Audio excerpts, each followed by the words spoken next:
Hi, I'm Justin Kuhns, Managing Director with Pacific Wealth Management. We've just released our most recent quarterly market update to share a little bit more about what's been happening this year, what's happening data-wise as we head into the fourth quarter, and what we expect to occur in the new year, 2025.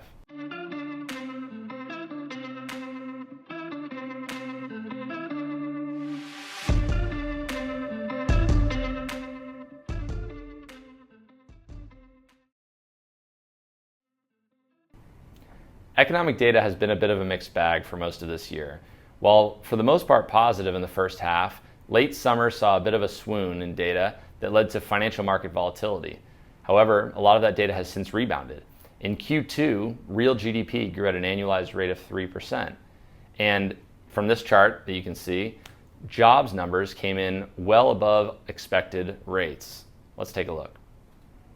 The September non-farm payrolls grew by 254,000. Well above the 150,000 consensus, and even higher than the top Bloomberg estimate of 220,000.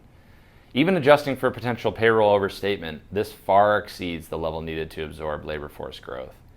The last 2 months, we only added 72,000 jobs, and average hourly earnings rose by 0.4% versus the 0.3% that was expected. Unemployment rate dropped to 4.1%, which pretty much surprised most economists who expected it to hold steady at 4.2%. This is a huge buck from the trend, as you can tell by the chart, with September's numbers for both private and public non-farm payrolls exceeding what was expected. Our Federal Reserve Bank recently cut interest rates by 50 basis points in an attempt to stimulate the economy. This has been only the second time that the Fed has cut interest rates in a non-recessionary period. The last 2 times they accomplished this was 1984 and 1970. And this is the first time they've cut interest rates since COVID, so it's a pretty historic deal. Let's take a look at what we might expect from stock markets as a result of this interest rate cut. The red and blue lines on this chart represent an aggregation of data from different Fed cutting cycles. The red line represents an aggregation of different instances in which a cut occurred and no recession happened afterwards. The blue line represents when that cut happened either during a recession or before a recession. In both cases, we can say pretty safely that the cut was stimulative to both the economy and the stock market. Obviously, as one might expect, in the instance of no recession, on average, the stock market tended to perform better than an environment in which the economy entered a recession. The Fed's 50 basis point cut, as well as the stimulus in China, provided fuel in the month of September for certain sectors of the market to really outperform.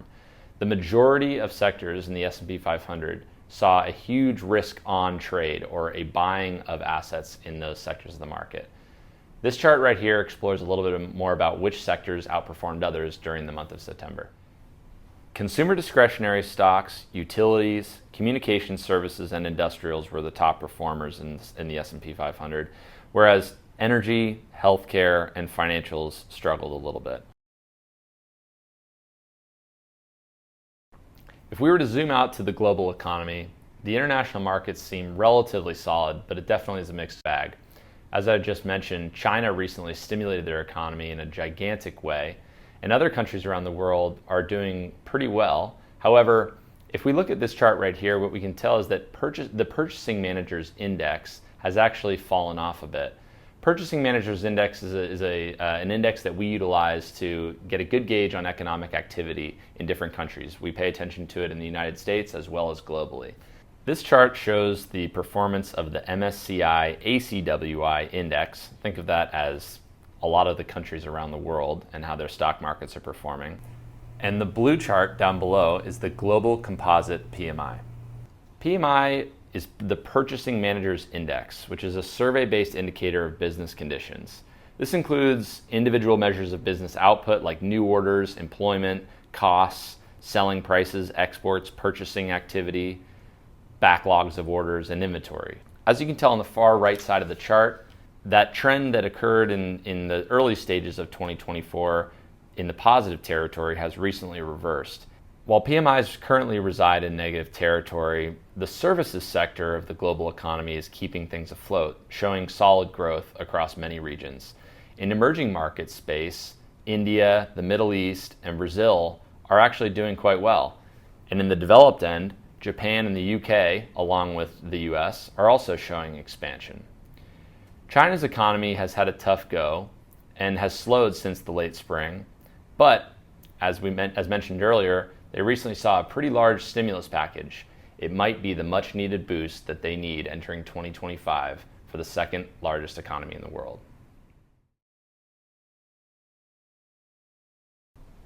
The changing interest rate landscape may provide home buyers with some relief. The housing market in the United States is showing signs of improvement. This chart on the right that we're about to show gives you a better idea as to what's been happening with supply and what it might mean for the prices of homes as mortgage rates are changing. Since the housing crisis in 2008 and 2009, the housing market has been a little bit out of whack.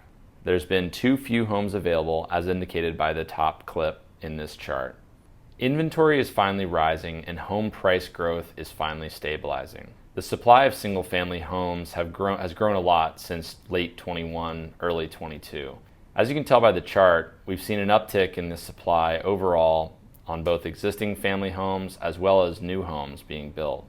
This could provide the alleviation that a home buyer needs to be able to afford their first home or relocate to a different one. The stabilization of home prices are an important piece of the economic puzzle. It takes a lot of pressure off of the American consumer. Living and housing represents a big piece of everyone's monthly budget. There's a lot of conflicting data on the economic side of things, both in the United States and internationally, and geopolitical tensions are also quite high. In case you didn't know, we're also headed towards an election in this country. Overall, we expect it to be a volatile trip between now and year-end. However, we're still optimistic that we should finish strong. We'll continue to interpret the data on a daily basis and work to preserve and grow our clients' assets and wealth over the course of their lifetime. Thanks for watching, and reach out if you have any questions.